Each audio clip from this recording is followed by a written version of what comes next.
On April 29th, on the ballot, voters here in New Orleans will be having the opportunity to approve or deny a property tax increase requested by the Sheriff's Office. It would nearly double the current rate, but Sheriff Susan Hutson says the money is necessary to improve her department and improve the jail and fight crime. This morning, we are hearing from the sheriff firsthand on why she believes this measure should be approved by Orleans Parish voters.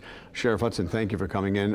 First of all, the millage we're talking about is for property owners. This will affect property owners. And it is almost doubling what the current millage is. That's right. It is an in lieu of millage, and so we already have to come back and renew our current millage of 2.8 mils.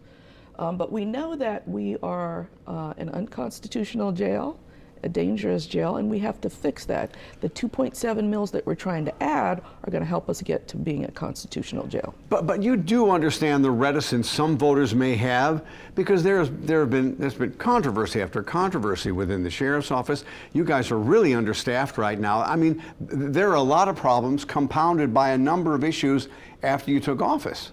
Yeah, but everything starts with staffing. There are 10 elements of an effective and safe jail, and almost all of them have to do with staffing levels. We are at least 300 deputies down. That's for the jail, that's for our courts, civil court, criminal court. For justice to function, we have to be properly staffed. And to keep people safe in that jail and eventually get out of this consent judgment, we got to do 4 things. We've got to, number one, take care of our personnel in the jail and in our courts. We have to have a real pay plan. They've never had that. The city did that about 10 years ago. It's our turn to do that as well. This is something that is just good business and allows us to plan. Number 2, we've got to fix these broken buildings. This building is dangerous. The jail that has been open for less than 8 years is dangerous. We have to fix that. Every day we battle, there are life and death decisions in that jail because it is unsafe. We have to fix that now. It is not something we can kick down the road. My deputies are unsafe working there. We have to fix that. 3, we have to fix the IT system. In order to show that you're complying with the consent judgment, you have to have the data to show that. We have an antiquated 40-year-old system that we can barely pull data out of and is almost impossible to put data into. We have to do better. We have to be a smart jail as well, an efficient jail. And then 4, we have to deal with the root causes of crime. People say they're tired of taxes, but their number one issue right now is what? Public safety. Yeah. If we deal with the root causes of crime while we have people in our custody, we give them something to do better. Help give them hope for a future, education, training, jobs. Every day we meet somebody who wants to help us do reentry work.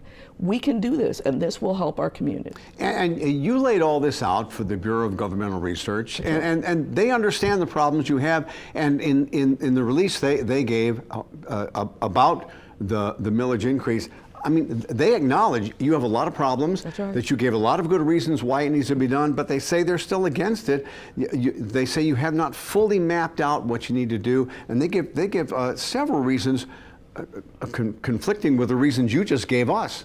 Yeah, I respectfully disagree as to their findings. But again, they acknowledge that there are deep problems, and these problems didn't get here overnight. This has been going on for decades, how this jail has been funded, how it's been run, and now it's time to fix all that. That's what I ran on, the platform of fixing it and reforming it, and now it's time to do that.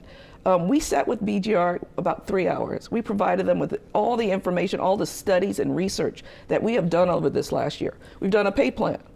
We've assessed the buildings and provided the immediate needs of the buildings. We have long-term needs for these buildings as well. The pay plan being the biggest part of it. IT system, extensive information about how we need to fix that.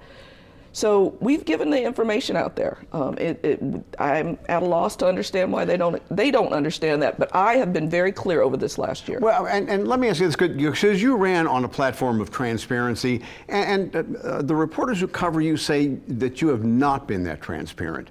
And so they're saying, maybe it's the sheriff's problem, not just the system.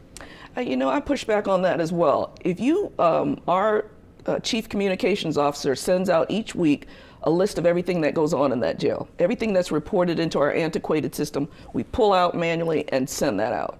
You will not find any jail in the country that does that, but this one. And we're going to continue to do that. But this antiquated system makes it very difficult to share information. When we have a cloud-based system and when we go to that, we'll be able to share it more. But I've been startled about, I don't get asked questions about what's going on in the jail. I'm asked questions about hiring and so on and so forth. Well, because it was a big problem. I've been a little bit startled by that. But hiring was a big problem, even with some of your top management. You questions about them, right? Not about their work or their performance, who they are. I've been very startled about that. If you want to know what I'm doing, I will tell you the work that we were doing. We want to give you all that information. This millage will help us to do that by being more transparent with the data of how the jail is running. And I'm ready to answer any questions about the work that we do. And what happens if this millage does not pass? Do you take blame for that, or? Well, yeah, as the sheriff, I am responsible for everything that goes on at the Orleans Parish Sheriff's Office, and I accept that. But I've got to be clear, I've done all the work. I started telling you about the problems with the buildings in July. I sent that to the federal courts, I sent that to the city council, I let everybody know I got no funding to fix that. A very dangerous situation. Then we went to the budget. We spent hundreds of men and women power hours filling out our budget needs, whether it was technology, pay plan, buildings, resident services, all of those things. We've done the work and we put it out in detail, numbers and all of that. We got a $2.43 raise. That helped, but it does not fix the problem of the dangerous jail. We can't keep kicking that down the road. Well, let me ask you on the subject of transparency. We have tried to get you on this program a number of times. Will you tell us now that you'll be a lot more accessible to us? Yeah, you know, you might be surprised to find out that this sheriff works. This first year is so critical to our success, and I am involved in all of that. It's very important. I ran on a platform that I want to see enacted. So that meant revising our mission, our vision, our values, changing how we train, changing how we address our residents, changing our culture. I, as the sheriff, have to be a big part of that. So this first year, I've been in the trenches with my team. Now it's time to start talking about all the good work that they've done. So should I take that as a yes? You'll be back? I'll be back, and I look forward to that. Okay. Sheriff Hutson, thank you very much. Thank you.